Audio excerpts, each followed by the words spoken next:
আমরা আপনাদেরকে অবহিত করছি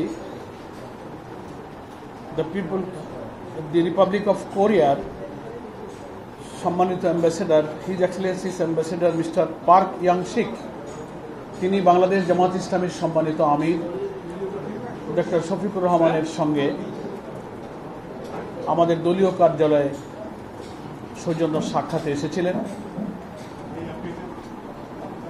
his Excellency's ambassador the Republic of কোরিয়ার সঙ্গে অত্যন্ত সৌহার্দ্যপূর্ণ পরিবেশে আমাদের সম্মানিত আমির জামাতের সঙ্গে দীর্ঘ সময় ধরে খোলামেলা দ্বিপাক্ষিক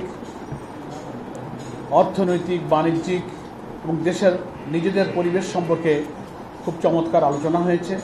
সে সম্পর্কে আমি খুবই সংক্ষেপে আপনাদের সামনে কিছুটা ব্রিফ করছি। His Excellency's ambassador mister park young-sick, তিনি বাংলাদেশের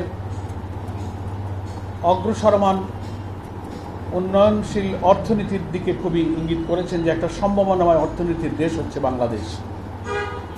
ফলে টেকসই অর্থনীতির জন্য, সাস্টেনেবল ইকোনমির জন্য আমাদের অনেক কিছু করবার সুযোগ, স্কোপ এবং সোর্স এখানে বিদ্যমান।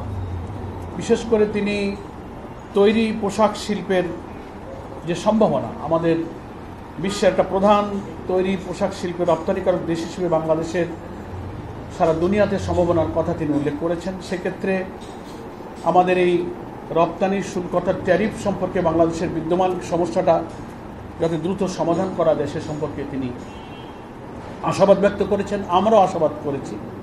উই আর হোপফুল, আশা করা যায় এটা একটা সহনীয় পর্যায়ে ট্যারিফটা আমাদের জন্য নির্ধারিত হবে। আমাদের আমির জামাত ডক্টর শফিকুর রহমান সাহেব বলেছেন যে আমাদের দেশটা ছোট কিন্তু বিপুল জনসংখ্যা, আমাদের অনেক সম্ভাবনাময় রিসোর্স, প্রাকৃতিক, সবুজ, বনভূমি, নদীনালা, সাগর সমৃদ্ধ মৌসুমী বায়ুর এই দেশে বিরাট সম্ভাবনা রয়েছে।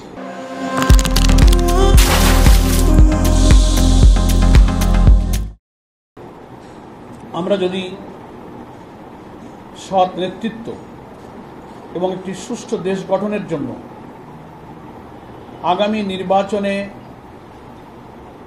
বিভিন্ন সংস্কারের মধ্য দিয়ে একটা গণতান্ত্রিক উন্নয়নশীল সম্ভাবনাময় দেশ গঠনের যে প্রচেষ্টা চালিয়ে যাচ্ছি, সেক্ষেত্রে সম্ভব হলে আমরা এই দেশটাকে একটা করাপশন ফ্রি, একটা সাস্টেনেবল ইকোনমির দিকে নিয়ে যেতে পারি। এ ব্যাপারে আমাদের সম্মানিত আমির জামাত ওনার কাছে আশাবাদ ব্যক্ত করেছেন। কোরিয়ার অ্যাম্বাসেডর জানতে চেয়েছেন আগামী নির্বাচন, দেশের রাজনৈতিক পরিস্থিতি, সংস্কার পরিস্থিতি, নির্বাচন ইত্যাদি সম্পর্কে কিছু প্রশ্ন করেছেন। সে ব্যাপারে আমাদের সম্মানিত আমির জামাত বাংলাদেশের এসব বিষয়ে যে তথ্য সকলেই আমরা যেটা জানি সেগুলো উনি অবহিত করেছেন যে আমরাও একটা গুরুত্বপূর্ণ মেজর ইস্যুতে সংস্কার করে একটা ঐক্যমত্য পর্যায়ে পৌঁছবার জন্য সরকার যে সহযোগিতা করে যাচ্ছে, জামাতের প্রতিনিধি দল ঐক্যমত্য কমিশনে প্রতিদিন নিরবিচ্ছিন্নভাবে সেখানে সময় দিচ্ছেন।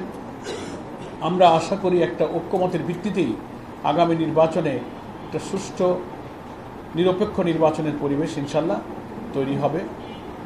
এবং আমাদের তরফ থেকে বলা হয়েছে, উনিও প্রশ্ন করেছিলেন নির্বাচনের দিনক্ষণ সম্পর্কে, নানান রকম খবর তো পত্রপত্রিকায় প্রকাশিত হচ্ছে, ফেব্রুয়ারির দিকে নির্বাচন হতে পারে। আমাদের আমির জামাত বলেছেন এ ধরনের প্রস্তাব রমজানের আগে নির্বাচনের এই প্রস্তাব আমাদের পক্ষে থেকেই আগে ছিল।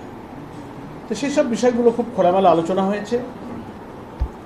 নির্বাচনে পিআর পদ্ধতি প্রয়োগের সম্ভাবনা নিয়ে আলোচনা হয়েছে।